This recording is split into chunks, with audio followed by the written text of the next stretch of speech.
पाकिस्तानी अगर माहाना 40,000 जमा करें तब भी साल भर में फ़ोन वो नहीं खरीद सकते। ओके, तो अगर इतनी सेविंग भी हो रही है तो ये वाला फ़ोन नहीं आएगा। Know that if this guy in Moscow doesn't get serious about peace talks, I will slam secondary sanctions on you of 100%. If you go into should you buy from a source 1 or should you buy from a source 2, we have been clear from the day go that we will buy from wherever we have to. This is a very, very hard response that India has given. बोले यार तेरे को जो करना है तू कर, तेरे को जैसा करना है कर। अब मार्क रुट जो है यूएन नेटो के जनरल सेक्रेटरी हैं, उन्होंने ब्राजील, चाइना और इंडिया को कहा है कि हम आपके ऊपर अमेरिकन सैंक्शंस लगाने लगे हैं। मेरी समझ से बाहर है, बजाय बच्चों को आर्टिफिशियल पढ़ाएं, आर्टिफिशियल इंटेलिजेंस पढ़ाएं। इसमें अमेरिकी आशीर्वाद का पूरा अमल दखल है, वरना वो जुर्रत नहीं कर सकते। इनका तो काम बनता था, जंग रोकनी नहीं चाहिए थी। अच्छा, जो जीत रहा था जीता जाए। इनको चाहिए था कश्मीर आजाद करवाते इनसे। इनको बोलते कश्मीर आजाद होगा तो हम लोग जंग रोकेंगे, नहीं तो नहीं रोकनी। अमेरिकन स्टेट डिपार्टमेंट ने PRF को एक टेररिस्ट ऑर्गेनाइजेशन करार देके आगे रखा है। That is again a huge diplomatic victory. लेकिन वक़ार साहब, ट्रंप तो भी मुज़ाकरात की बात कर रहे थे। देखिए, यही तो वो मुनाफिकत है। मैंने आपको क्या मिसाल। सोना जमा करने वाला 7वां बड़ा मुल्क इंडिया इतनी बड़ी मिकदार में इसे क्यों जखीरा कर रहा है?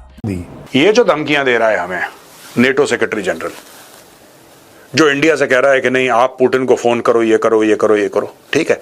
ये आदमी था जिसने ट्रम्प को डैडी बोला था, पता है? आप खुदा के वास्ते उनके साथ पंगा लेने की इस वक्त जरूरत क्या थी? लेकिन वो हमें समझ आती है। इस गलत फहमी मत रहना कि you can threaten India and you can say that this will hit you very hard. Let's see.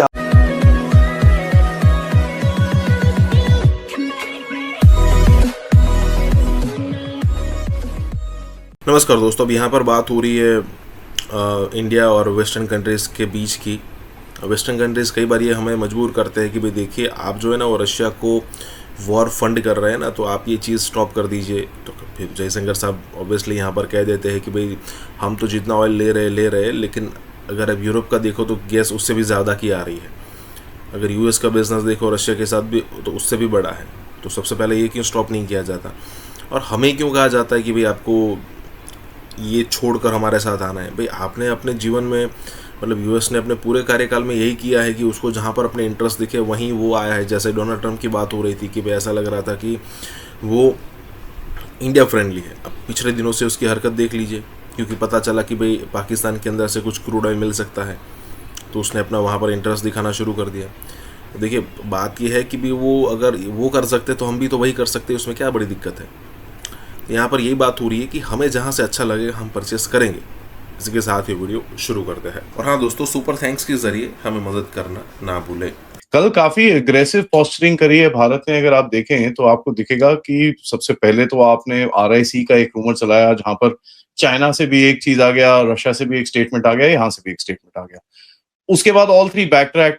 तो आपने बेसिकली एक पोजिशन करी है वहां पर where America would have taken a hit back. दूसरा आपने क्या करा, आपने उठा के बोला कि साहब ये नेटो का जो आपका स्टेटमेंट है। तीसरा जो आपने हार्ड डिप्लोमेसी करी है as far as the drone strikes, missile test, काफी सारी चीजें आपने करी हैं। एंड आपकी इस तरह से बड़ी क्लियर स्टेटमेंट्स आ रही हैं कि भाई BRICS is one of the best things, ये वो। और जो वेस्टर्न नर्वसनेस है ब्रिक्स के ऊपर, आप उसकी तरफ बड़े क्लियरली खेल रहे हो। So it's called an assertive foreign policy.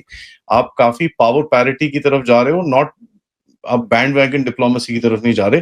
You going by power parity की साहब, listen, please understand, we are going to kind of figure this out. Bharat की तरफ से मुतद्दद जो तजुर्बात हैं वो किए गए हैं। अभी रिसेंटली भारत की तरफ से एक जो मिसाइल तजुर्बा है वो किया गया है, उनके एक हाइपरसोनिक मिसाइल का, और उसके बाद एक नया नोटिम जारी किया गया है 17 से 19 जुलाई के लिए। और भारत का ये कहना है कि उनकी रियासत उड़ीसा के कुर्बो जवार के अंदर 650 किलोमीटर रेंज के अंदर वो एक नया मिसाइल का तजुर्बा करने जा रहे हैं। और ये जो चूँकि नोटिम इस मिसाइल तजुर्बे के हवाले से जारी कर दिया गया है, तो फिर इस खबर को तो यकीनी तौर पर दुरुस्त तस्लीम करना चाहिए। अब ये कौन सा मिसाइल होगा, ये एक बड़ा इंपॉर्टेंट सवाल है, क्योंकि मिसाइल के हवाले से नहीं बताया गया कि दस्तयाब मिसाइल में से किसी का एक नया वर्जन लॉन्च किया जाएगा या बिल्कुल एक नया मिसाइल जो है वो तैयार करके उसका तजर्बा किया जाएगा? वो हाइपरसोनिक है, वो सुपरसोनिक है या रेगुलर मिसाइल है, इसके हवाले से भी किसी तरह की कोई तफसीलात अवेलेबल नहीं। अलबत्ता ख्याल किया जा सकता है कि भारत के पास इस वक्त 3 ऑप्शंस हैं मिसाइल्स की। ब्राह्मोस है, पृथ्वी है और एक नरीना करके, उनका नैरना करके एक नाम है मिसाइल का। और इन 3 मिसाइल्स के बारे में ये बात कही जा सकती है कि इनके अपग्रेडेड वर्जन्स को टेस्ट किया जा सकता है। ब्राह्मोस मिसाइल के जो तजुर्बा था, ये हमने रियल टाइम वॉर के अंदर टेस्ट भी किया, जब ब्रह्मोस पाकिस्तान की मुख्तलिफ एयर बेसिस पर फायर किए गए थे और उनको किस हद तक पाकिस्तान ने उनके GPS सिस्टम को जो है उसको कंट्रोल में लेकर उन मिसाइल्स को न्यूट्रलाइज किया था, ये हमारे सामने है। स्काल्प मिसाइल को पाकिस्तान ने किस तरीके से न्यूट्रलाइज किया, इसके तो डंका बज रहा पूरी दुनिया में। एक ऐसा मिसाइल जिसके बारे में ये तासुर था कि ये ना रोका जा सकता है ना इसको इंटरसेप्ट किया जा सकता है, पाकिस्तान ने स्काल्प मिसाइल को ना सिर्फ रोका बल्कि जनाब उसको भी न्यूट्रलाइज करके नो मैन्स लैंड पे गिरा दिया। तो ये बड़ी कैपेबिलिटीज़ हैं पाकिस्तानी एयरफोर्स की, पाकिस्तान की इंटेलिजेंस की, जिन्होंने इस पूरे सिस्टम को डेवलप किया। अब ब्राह्मोस 2 जो मिसाइल है उसके इम्कानात पाए जाते हैं, क्योंकि पहले वाला मेरे ख्याल से मैश 3 था, अब शायद उसको उसमें इजाफा किया गया हो, मैश 5 कर दिया गया उसे, तो वो मुमकिन तौर पर तजुर्बा किया जा सकता है। पृथ्वी मिसाइल का भी तजुर्बा किया जा सकता है, पृथ्वी 2 का। ऑलरेडी पृथ्वी 2 की जो रेंज है वो ऑलमोस्ट 800 से 1000 किलोमीटर तक है, और अब अगर उसका अपग्रेडेड किया जाएगा तो फिर देखना पड़ेगा कि वो क्या हो सकता है, उसमें से कौन सी नई चीज़ उसमें वो लेके आ रहे हैं। अलबत्ता पाकिस्तान की तरफ से ये जो फ़िज़ाई हदूद को बंद किया गया है 17 जुलाई से लेकर 23 जुलाई तक, जिसका नोटिम भी जारी कर दिया गया है, मेरा ये ख्याल है कि एक जानिब ये पाकिस्तानी फ़िज़ाइया की जो मशकें हैं उनके लिए किया गया है, क्योंकि इंडियन एयरफोर्स राजस्थान से मुत्तसिल जो पाकिस्तानी सरहद है वहाँ पर बड़ी अग्रेसिव मशकें कर रही है।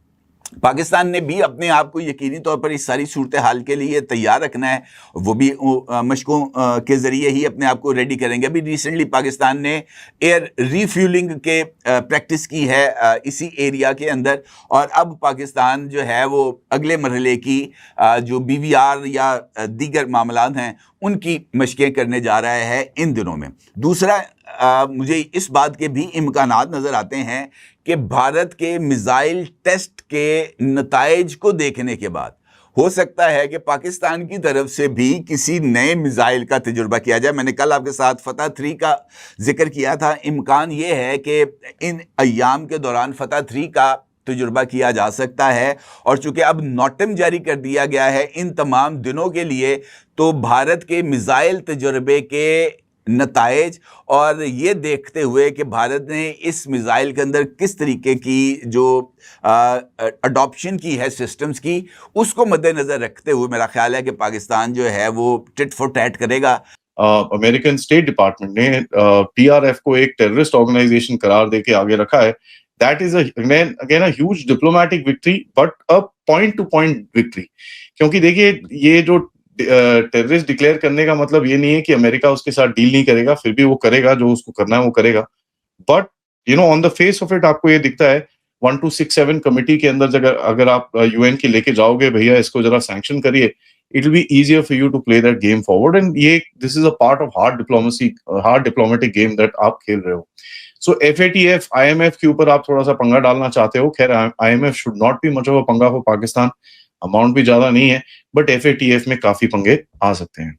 अब ये इंडिया पाकिस्तान की वॉर के बारे में बात शुरू कर देता है।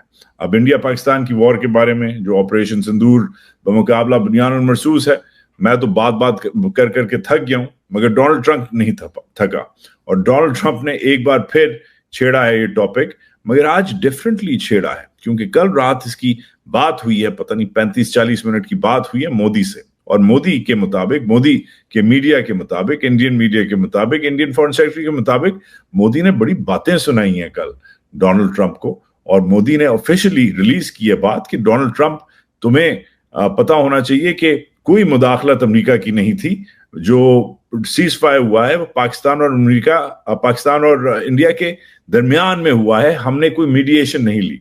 इस पे ये क्या कहते हैं, बड़ा इंटरेस्टिंग, बहुत इंटरेस्टिंग आदमी है डोनाल्ड ट्रंप। देखें कहता क्या है, खेलता कैसा है मोदी को। आगे चलते हैं।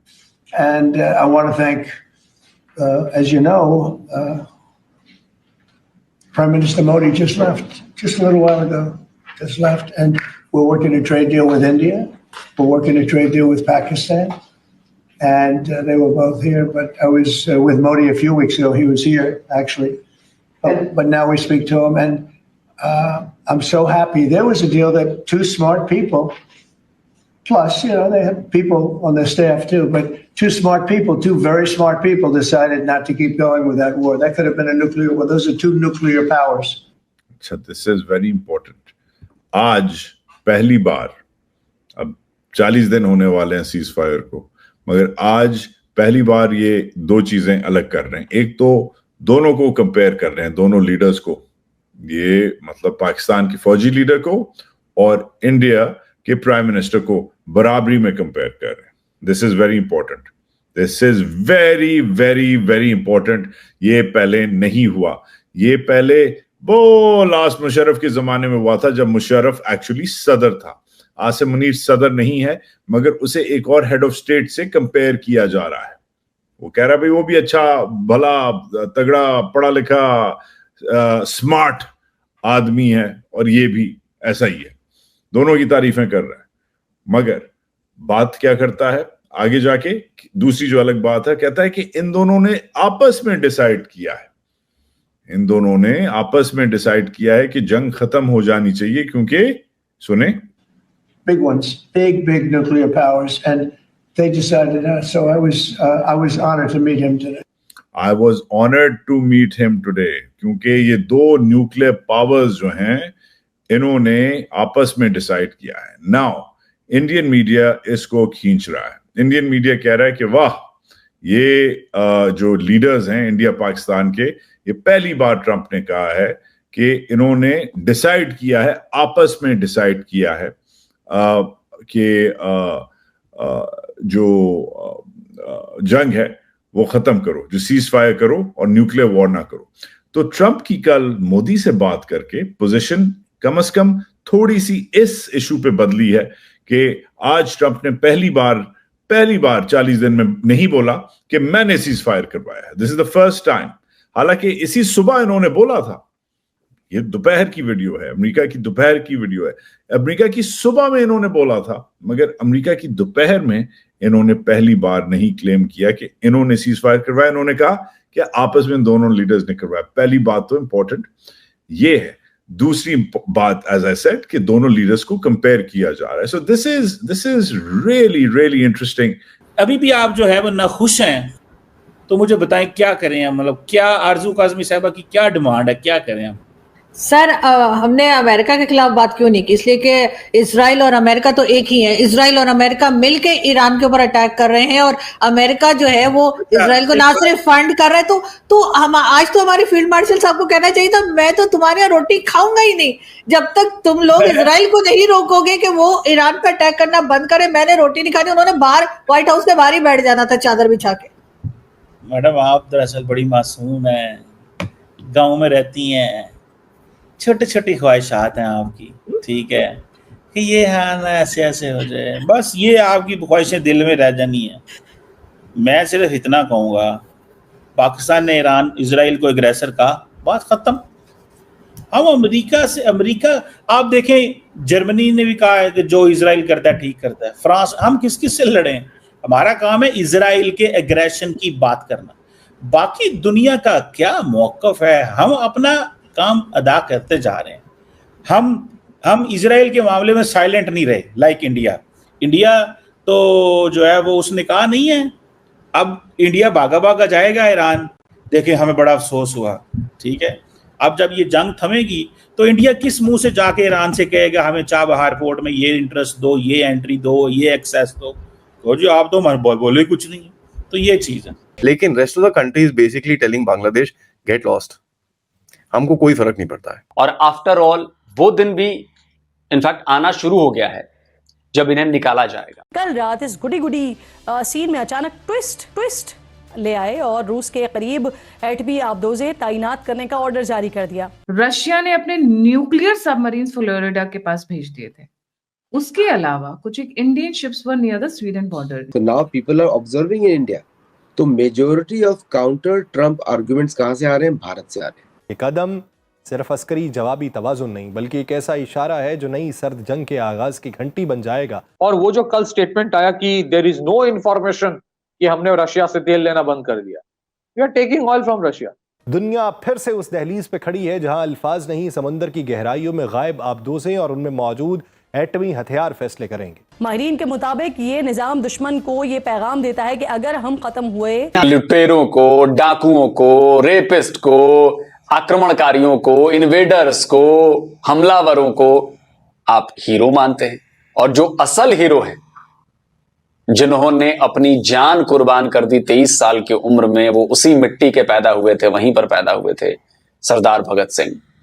आप उनको अपना हीरो नहीं मानते हैं, कोई जानता नहीं है पाकिस्तान में। व्हाट वॉरियर शिप, और is it just like a threatening के लिए बस भेज दिया उन्होंने? नॉर्मल शिप्स हैं जो कई बार just patrolling. No it's a warship. उसने ये जो कैनिस्टराइज्ड मिसाइल्स हैं उसमें अपने वॉरहेड्स, एटॉमिक वॉरहेड्स नस्ब कर दिए हैं और वो तैयार हालत में रखे हुए हैं। हम तो उम्मीदें लगा के बैठे हुए थे, हमारे नौजवान जो आईटी सेक्टर से हैं उम्मीदें लगा के बैठे थे कि भारत से ताल्लुकात अच्छे हो जाएंगे तो 2 पैसा हम भी कमा लेंगे। दुनिया की इतनी बड़ी मार्केट से हम आउट हुए हैं अपनी गलतियों की वजह से। But one thing you have to deal with the Asian countries with respect.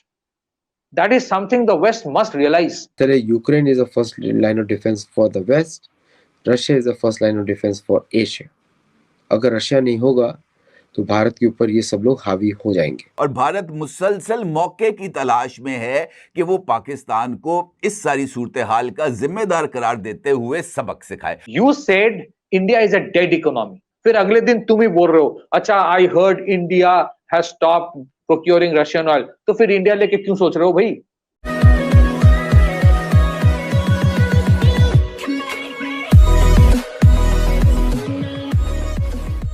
नमस्कार दोस्तों। अब अमेरिका जो है ना वो इंडिया को इसीलिए सहता था क्योंकि उसको ऐसा लगता था कि भी इंडिया जो है वो चाइना के पाले में ना चला जाए।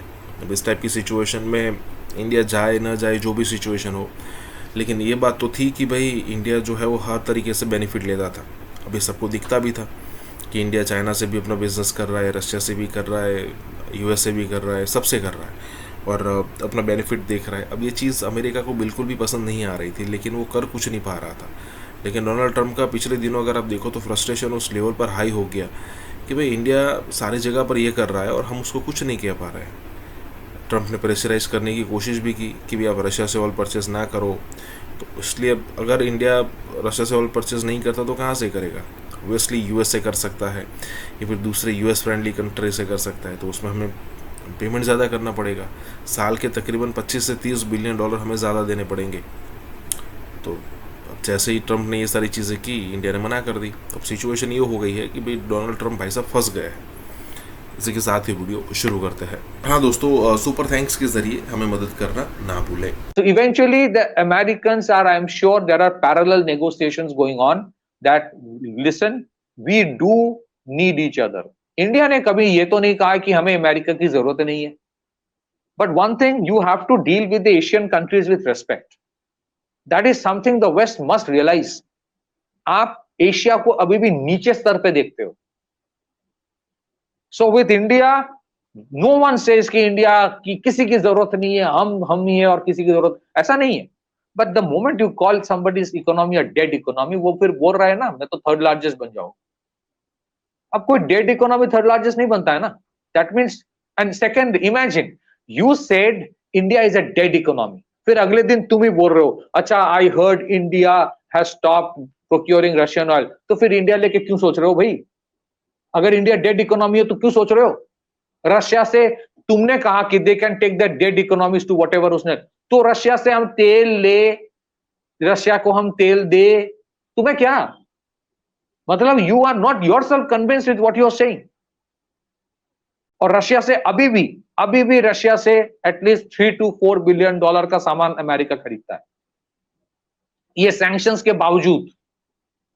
So what is the problem आदि, आई एम टेलिंग यू। और ये जो कल का स्टेटमेंट है, no mention of America, no mention of Trump, no mention of any other country. Modi ji ने सिर्फ कहा कि we have to become the third largest economy, और जहां इंडियन कंट्रीब्यूशन है उसी चीज को खरीदो, बस।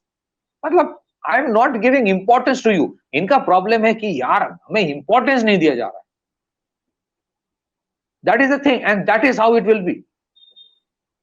वो आप देखेंगे पैरेलल नेगोशिएशंस इन लोगों ने शुरू कर दिया है कि ठीक है, that happens from White House time to time, but let's not rock the cart, let's go as it is. क्योंकि उनको भी पता है there are areas of convergence. उनके साथ चाइना का ट्रेड हमसे कई गुना ज्यादा है, बट हमारे साथ जो उनका कन्वर्जेंस ऑफ इंटरेस्ट है वो चाइना के साथ उनका है नहीं। So they have to figure out what they want. We are very clear. हम रशिया से तेल इसलिए नहीं लेते हैं कि we want to decide the outcome of Russia Ukraine war. हम रशिया से तेल इसलिए लेते हैं because it's come a little cheaper, because the supply is secure, और हमारे 150 करोड़ लोगों की एस्पिरेशंस फुलफिल करना है। I have to think about cost. हाँ, जिस दिन दुनिया भर में डॉलर की तरह मैं रुपी छाप के करूंगा, उस दिन मैं सोचूंगा नहीं कहां से ले रहा हूं, but today I have to think. तो ये जो होता है ना कि कोई देश अपना कोड इंटरेस्ट नहीं देखेगा, they will only think about America. ये जो ट्रम्प का परसेप्शन है, that is taking them down. Is it a warrior ship, or is it just like a threatening के लिए बस भेज दिया उन्होंने? नॉर्मल शिप्स हैं जो कई बार just पेट्रोलिंग के लिए। No, it's a warship है। इंडियन नेवी की बात कर रहे हैं आप? मैं इंडियन नेवी में अमेरिकन शिप जो पहुंचा है अमेरिकन न्यूक्लियर सबमरीन है इसका, Ohio class. So he is trying to threaten Russia. He is not just sent on patrolling. He is trying to threaten Russia, especially after the statement. Yes. Statement के बाद भेजा है ना, तो threaten कर रहे हैं। स्टेटमेंट के बाद भेजा है बिकॉज मेडवेडेव का स्टेटमेंट था डेड हैंड। डेड हैंड का मतलब होता है कि जब हमारे पास कोई ऑप्शन बचेगा नहीं, हम आपको तबाह कर देंगे। उसने ये बोला हमारी सोवियत कैपेसिटी है। और साथ में रशिया ने today they started a new Oreshnik serial production of missile, जो कि फॉरवर्ड बेस पे लगेंगी। That will be on the front line of Russia, Oreshnik. तो ये सब अनाउंसमेंट्स किया है आज बेलारूस में, ट्रम्प ने पुतिन ने बोला है। तो इसको आप दूसरे तरीके से देखिए, अगर आप देखना चाहते हैं इसको ऐसे समझिए कि ये सारे जो इंसिडेंट्स हो रहे हैं एक साथ, साइमल्टेनियसली मिलिट्री इंसिडेंट्स हो रहे हैं, कि वो इसलिए हो रहे हैं कि अगर वॉर छिड़ता है कहीं पर भी किसी भी तरह से, American president can immediately cancel all debt. इसको जीरो कर सकता है अमेरिकन प्रेसिडेंट। ओके, तो इमरजेंसी पावर्स बहुत ज्यादा होती है। Emergency powers are more than the regular powers. तो अमेरिकन प्रेसिडेंट ऐसे डिसीजन ले सकते हैं। अब जो ओहायो क्लास सबमरीन्स हैं, they are known for quietness and attack. ये बैलिस्टिक मिसाइल सबमरीन्स होती हैं। Los Angeles class are the attack submarines, जो कि the difference then ballistic and this. So Ohio class submarines जो है, they are very big in size, they carry long range missiles, और उसमें credible deterrent होता है। each missile submarine carries up to 16 nuclear missiles। तो 2 लगी हैं तो 32 है वहाँ पे। प्लस अमेरिका ने छोटे छोटे बॉम्ब्स भी, जो आलू बॉम्ब होते हैं, जिनको बोलता हूँ मजाक में, सारे आलू बॉम्ब बिखेर दिए पूरे यूरोप में। और पाकिस्तान में तो पहले से थे, बट यूरोप में, जर्मनी में, ईस्टर्न यूरोप में ग्रीस के पास, और यूके में, हर जगह B-61 air drop tactical bombs होते हैं, वहाँ पे भेजे। सो रशिया का रिस्पांस तो यू ऑल नो, हम लोग सबको मालूम है कि Russia is the first line of defence for Asia.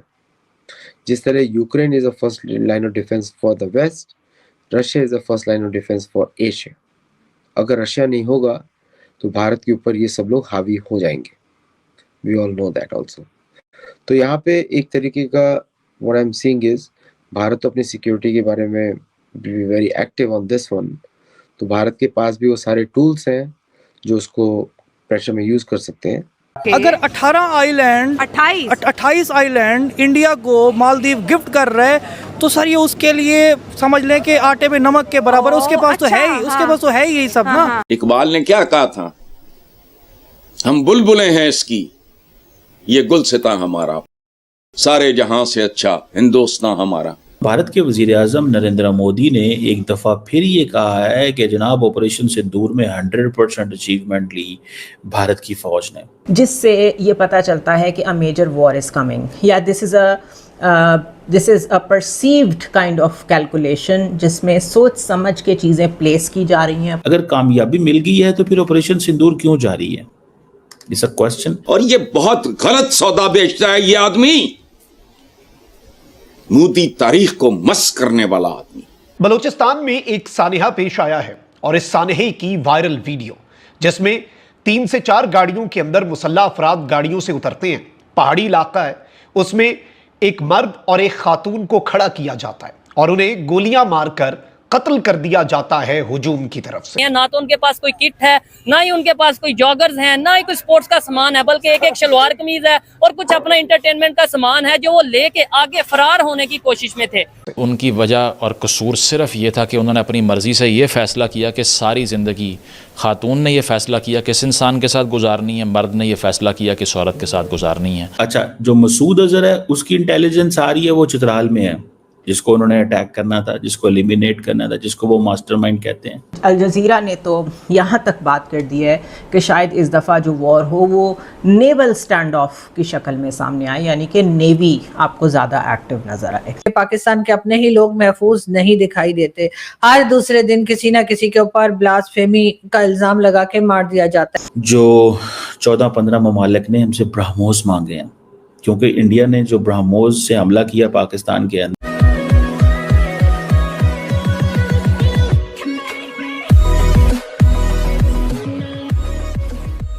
नमस्कार दोस्तों, इस वीडियो के अंदर बहुत सारे मुद्दे पर बात हो रही है। जैसे कमर चीमा बहुत ही मासूमाना सवाल पूछ रहा है कि भाई प्रधानमंत्री मोदी का कहना ये है कि ऑपरेशन सिंदूर सक्सेसफुल मिशन था एक, तो अगर वो सक्सेसफुल मिशन था तो वो ऑपरेशन अभी भी क्यों चल रहा है।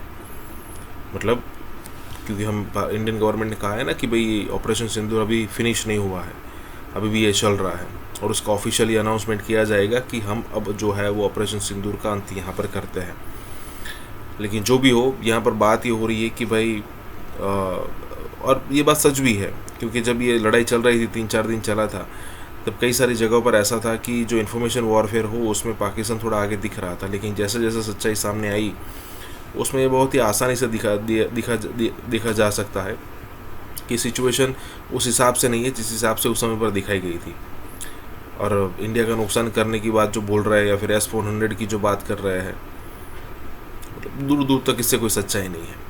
इसी के साथ ही वीडियो शुरू करते हैं। हाँ दोस्तों, सुपर थैंक्स के जरिए हमें मदद करना ना भूलें। But at the same time एक मिलिट्री प्रिपेयर्डनेस मुस्तकिल और ऐसी पोस्चरिंग इंडिया की तरफ से जारी है, जिससे ये पता चलता है कि a major war is coming, या this is a perceived kind of calculation, जिसमें सोच समझ के चीज़ें प्लेस की जा रही हैं, अपने सारे स्ट्रेटेजिक एसेट्स वगैरह, उन पर भी मैं अभी डिटेल में आपसे बात करती हूँ। और अल जज़ीरा ने तो यहाँ तक बात कर दी है कि शायद इस दफ़ा जो वॉर हो वो नेवल स्टैंड ऑफ की शक्ल में सामने आए, यानी कि नेवी आपको ज़्यादा एक्टिव नज़र आए। At the same time India में काउंटर टेररिज्म के नाम पे जो मिलिट्री एक्सरसाइजिंग हो रही है वो कम्प्लीटली एक इंटीग्रेटेड एफर्ट है, जिसमें उनकी जो मूवमेंट है वो ये बता रही है कि वो कोई ना कोई प्रोवोकेशन दोबारा करेंगे, कोई एक्ट ऑफ वॉर, कोई फॉल्स फ्लैग ऑपरेशन, कुछ ना कुछ दोबारा करेंगे। There is a report that says that across the border India has been staging what it calls integrated counter terror exercises, और वो कहाँ पे कर रहे हैं वो integrated counter terrorism exercises अपनी की military positions पे, यानी जो positions बड़ी vital हैं to attack पाकिस्तान, जो उन्होंने हर मुल्क ने मार्क की भी होती हैं अपने potential rival के लिए, वो वहाँ पे वो सारी drills कर रहे हैं और उसको कह रहे हैं ये तो असल में counter terrorism exercises हैं। इसके अलावा जो इंटेलिजेंस गैदरिंग है वो ये बताती है कि बहुत ज़्यादा इंक्रीज़ देखने में आ रहा है मिसाइल टेस्ट में, नेवल एक्सपेंशंस में, ट्रूप मोबिलाइजेशंस में, जिससे आप सारी चीज़ों को अगर मिलाएं कि ड्रिल्स भी हो रही हैं और ट्रूप्स मूवमेंट भी हो रही है और मोबिलाइजेशन भी चल रही है मिसाइल्स की, तो इट सिंपली मीन्स कि कोई ना कोई तैयारी हो रही है। इसके अलावा अल जज़ीरा ने एक रिपोर्ट पब्लिश की है जिसमें वो हेडलाइन ये दे रहे हैं कि are Pakistan and India preparing for a naval face-off in a future conflict. Recent signals from both governments have underscored how their navies could play a central role in their next face-off, says experts, returning to roles they played in the 1965 and 71 wars. Now remember कि 65 and 71 wars में जो ज़्यादा center था दोनों wars का वो navy था, लेकिन अब जो recent हुई है उसमें हमने देखा है उसमें एयर पावर का ज़्यादा इस्तेमाल हुआ है। ये रिपोर्ट कहती है कि जो डिफेंस मिनिस्टर हैं Rajnath Singh, he visited the Indian Naval's aircraft carrier INS Vikrant on May 30th, nearly 3 weeks after a ceasefire was announced with Pakistan after a 4-day conflict, and he had stern words for Islamabad. उन्होंने base cap पहनी हुई थी INS Vikrant की और उसके ऊपर जो initials थे वो R थे, और उन्होंने उसके ऊपर जो कमेंट किया उन्होंने कहा कि Pakistan was fortunate that Indian Navy had not been called upon during the recent hostilities. क्यों कह रहे हैं आप शुक्र करें कि हमारी नेवी ने आप पे अटैक नहीं किया। And if you do remember उन दिनों में INS विक्रांत के नाम से ट्वीट्स आ रही थी। इंडियन साइड के जो लोग थे वो बहुत कह रहे थे कि Vikrant is coming, but Vikrant never came. और उसकी एक वजह शायद प्रॉबेबली ये हो सकती है कि इसी आर्टिकल में आगे जाके लिखा हुआ है कि satellite imagery showed that the INS Vikrant moved towards Pakistan soon after the Pahalgam attack and remained deployed for 4 days in the Arabian Sea before returning to its base in Karnataka. Pakistan also mobilized its fleet, which was bolstered by the docking of a Turkish naval ship in Karachi on May 2nd. According to Pakistani Navy, Turkish personnel engaged in a series of professional interactions with their counterparts.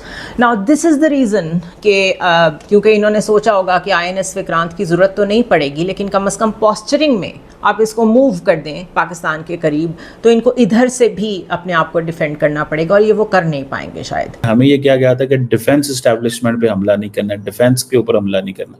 अब जब अगला India का attack आएगा, वो अगर India करता है कि जी हाँ जी हमने टेररिस्ट हाइड आउट पे हमला किया है, पहली बात, तो दूसरी बात पाकिस्तान सीधा सीधा मिलिट्री पे करेगा, तो वो भी मिलिट्री पे करेंगे।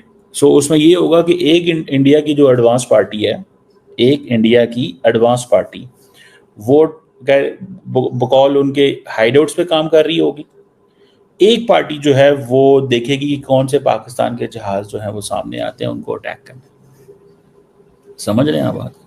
ये एक चीज़ जो है वो मुझे नज़र आती है। That's what I understand, that's what I realise. और ये मुझे इतनी कम अज़ कम इसकी समझ है कि ये वो चीज़ सोच रहे होंगे। यानी कि इंडिया इतनी प्लानिंग करेगा, ये नहीं होगा। फॉर एग्जांपल इंडिया ने अगर 80 जहाज़ उड़ा दिए, इंडिया ने अगर 80 जहाज़ उड़ा दिए, ठीक है जी, तो दैट मेक्स दैट वो जिसे कहते हैं ना, एक वो एक नई चीज़ जो है वो हमारे सामने फिर आ